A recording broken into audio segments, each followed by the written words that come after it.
Okay guys, salang tayo ngayon. Ito,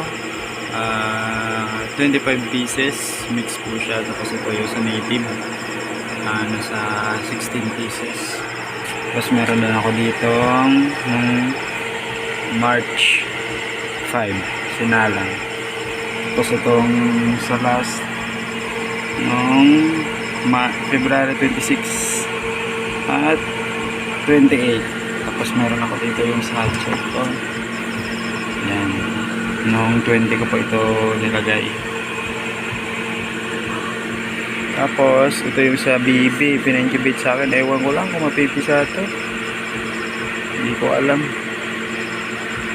First time ko lang magpapisa nito eh. Hindi ko talaga alam ito eh. Bahala na kung mapipisa ito.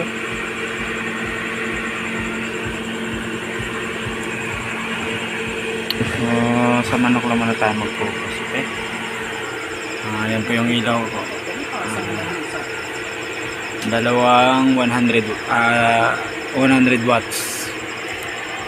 Yung sino timer ko, saka ito yung ito pala yung sino timer. Ito yung thermostat. Okay? Sarado na natin.